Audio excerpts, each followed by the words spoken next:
Chicos, pues qué orgullo y qué felicidad poder compartir con ustedes este programa y que tengamos la oportunidad de tener este espacio para poder ser la voz de muchas personas que muchas veces no tienen esa voz. Y para eso estamos en una sección que se llama Buzón de Dudas, donde recuerden que nos encantaría participar y que participen con nosotros con el hashtag de Buzón de Dudas, el @capital_21. Y el día de hoy tenemos una que nos llegó y dice lo siguiente. Colaboré en la pasada 40ª Marcha del Orgullo y me estremecí cuando las hermanas Vampiro pidieron un minuto de silencio por los activistas LGBT muertos en Taxco, Guerrero. Rubén Estrada, Roberto Vega, Carlos Uriel López y todos los caídos por crímenes de homofobia. Pero mi sorpresa fue mayúscula cuando se acercó Claudia Dávila, familiar de uno de los activistas LGBT finados en Taxco, quien, conmovida por el gesto, se acercó a los organizadores para saber si dicho momento había quedado registrado en video para poderlo acercar a los demás familiares, para que ellos supieran que miles de personas se indignaron y se manifestaron en contra de la violencia que acabó con la vida de 3 personas que luchaban por sus derechos y por nuestros derechos. ¿Creen que algún día el sacrificio de tantas personas que han trabajado por nuestros derechos fructifique en una verdadera igualdad, inclusión y justicia? Atentamente, Memo Pío. Pues lo que sucede muchas veces es que de repente vuelvo a algo que no solamente lo digo yo, sino lo decimos mucho en este programa. Vivimos en una burbuja de derechos, en una burbuja de confort, en donde afortunadamente tú, yo podemos ser y podemos quizás hasta estar celebrados en la televisión, pero no es la realidad de todos.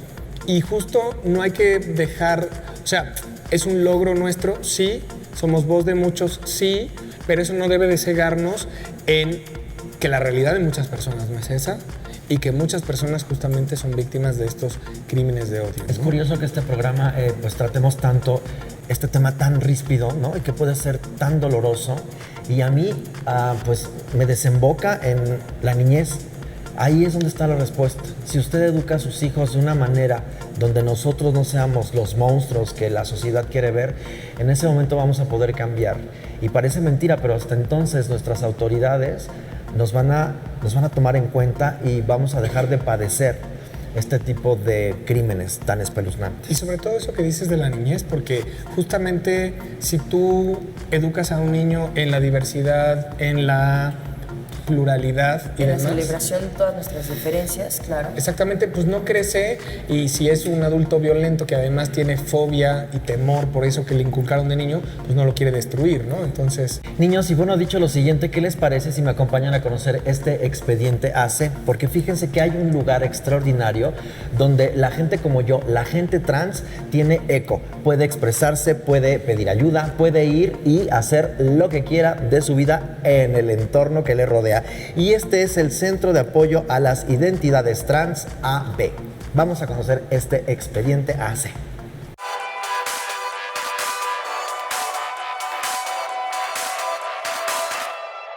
Hola, pues ya estamos aquí en este expediente AC que a mí en lo particular pues me gusta mucho. ¿Por qué? Porque es un centro de apoyo a las gentes trans. Y a mí me conmueve muchísimo que la gente como yo tenga eco en este tipo de lugares. Y el día de hoy tenemos a, yo la voy a bautizar como la vocera, Cassandra Guaso. Un aplauso para ella, por favor. ¡Bravo! Cassandra, muchísimas gracias por estar aquí con nosotros en este expediente AC que a mí me parece fantástico, porque la gente trans pues siempre está liada como a cosas muy negativas y luego estas personas, como ya están etiquetadas, no saben a dónde ir. Pero el Centro de Apoyo a las Identidades Trans AC nos brinda justamente un cobijo. Sí. ¿Estoy cierta en esto? Sí, de hecho nosotras trabajamos con toda la población trans, transmigrante, trans trabajadoras sexuales, trans que se dedican al hogar, o sea, todo lo que se deriva de trans, nosotros nos enfocamos ahí. A ver, y ahora, tú eres en concreto del área de detección de VIH. Ajá, yo coordino lo que es el área de detección de VIH y otras infecciones de transmisión sexual. Digamos que es un gran trabajo, ¿no? Porque supongo yo te llegarán muchos problemas, gente con incertidumbre, que no saben a dónde ir y de repente tú le dices, a ver, chiquita, te voy a asuntar y el rollo está así. Sí, de hecho, pues sí, la problemática es de del acercamiento a las pruebas de VIH o a un condón de las compañeras, ¿no? Que no tienen como la seguridad de ir a un centro de salud por toda esta cuestión de estigma y discriminación que existe. Ahora, tú luchas justamente en contra de todo esto. De hecho, sí. Y es muy fuerte esta situación porque a nosotros las trans nos etiquetan siempre con cosas muy negativas, pero hay otras ramas que nosotros podemos desarrollar. De hecho, pues yo fui trabajadora sexual. La directora de la organización fue a visitarme una vez y me gustó el trabajo que andaba haciendo. Y yo le dije, me gusta. Esto fue en el 2011, tú ingresaste. Ajá, en el 2011. Este centro, estamos hablando desde el 99 sí, que inició. Y en el 2010 empezó a transitar para llegar hasta el 2011 al centro de apoyo, ¿estoy cierta? Y ahí es donde tú ingresas. Sí. Oye, me causa mucha curiosidad tu familia, ¿qué piensa de todo esto? Porque tú acabas de mencionar, estuve en situación de calle y ahora pues soy del área de detección de VIH, o sea que tienes un puesto, digamos, encumbrado y muy importante a mis ojos. ¿Tu familia qué piensa? Pues está orgullosa de ver toda esta transición que he llevado, pues de ser una trabajadora sexual a ser la que ahora hace labor social. No me considero activista. No, pero yo te digo que sí lo haces, porque claro que sí eres activista. La que hace esta labor social y ha estado como empoderándose y empoderando a las compañeras, para ellos es como muy grato. De este centro de apoyo a las identidades trans AC, ¿cuáles son los grandes frutos que tú puedes disfrutar? Pues como organizaciones son muchos, o sea, somos una organización que ha estado muy visible y ha estado en acontecimientos fuertes, como en caso de asesinatos de compañeras, en casos de acompañamiento a compañeras a los centros de salud, a las hospitalizaciones y llevar todo el proceso de estar ahí. A veces no es grato para nosotros que las compañeras fallezcan por no tener la atención adecuada en el momento. Entonces, para mí es grato todo eso. El que ser reconocidas, el ser visibles, el que lleguen y te pregunten, oye, ¿me puedes ayudar con esto? Es magnífico, ¿no? Óyeme, y entonces, a ver, la red, ¿cuál es para conectarnos a las personas que nos estén viendo y que no sepan a dónde acudir? Por favor, ¿nos las puedes decir? Nuestras redes sociales en Facebook nos pueden encontrar como Centro de Apoyo a las Identidades Trans, AC. En Twitter estamos como Centro Trans. Y tenemos un blog, es Centro de Apoyo a las Identidades Trans, todo junto, /blogspot.com. Ah, pues ahí podemos entrar y ahora sí que tener cabida como digo yo. Oye, todas y todas pueden entrar. Ah, pues mira, muy bien, qué bueno que lo dices. Porque no nada más las mujeres, también hombres. Digamos que aquí hay un cobijo para esa persona que está como transitando y no sabe cómo para dónde va su vida, pero aquí puede encontrar un eco muy maravilloso. Cassandra, muchísimas gracias. Yo me podría estar contigo toda una vida, pero la verdad es que el tiempo es así en televisión. Pero yo te agradezco muchísimo que hayas venido y que estés aquí con nosotros. Gracias a ti por la invitación. Muchísimas gracias. ¿Y qué te parece si volvemos al estudio con Johnny y con Sheila, aquí en Diversidad CDMX?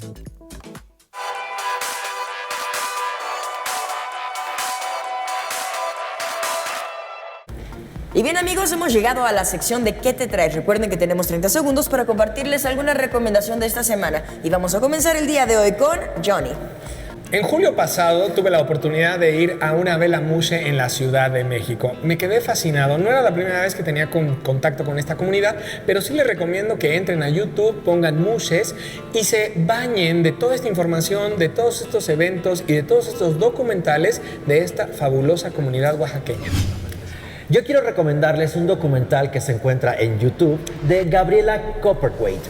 Es un documental francamente doloroso. Lo digo así, franco y llano, porque tenemos que crear una conciencia con respecto a los animales. Todos los lazos familiares que estos seres generan son muy importantes.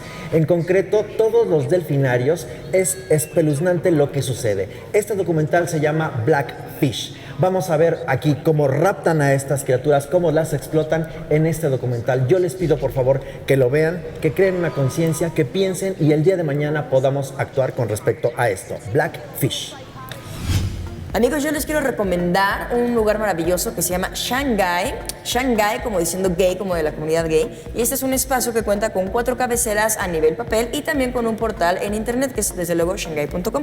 En este espacio pueden encontrar contenido de arte, de cultura, de estilo de vida, desde luego también acerca de homofobia y también acerca de la agenda queer más interesante de la ciudad. Recuérdenlo, shanghai.com. Y bueno, pues terminó este programa. La verdad es que es muy complicado el tema, pero como dijiste hace rato, es importante tratarlo, ponerlo en la mesa, no sacarle la vuelta, no decir que, pues como no es un tema agradable, no tratarlo, ¿no? Exacto. ¿Y qué les parece si estamos pues en comunión todos a través de nuestras redes sociales, que son @Sheila Ferrera, @Johnny Carmona, @la_supermana? y sobre todo el entender que la diferencia nos hace únicos, hay que celebrarla y hay que dejar el miedo y ese odio de querer erradicar a la diversidad. y repitiendo la frase del inicio, recordar que toda vida humana es valiosa. Muchas gracias, nos vemos la próxima semana. Recuerden comentarnos en #DiversidadCDMX, en @capital_21. Hasta la Los próxima. queremos. Bye. Repiten el programa.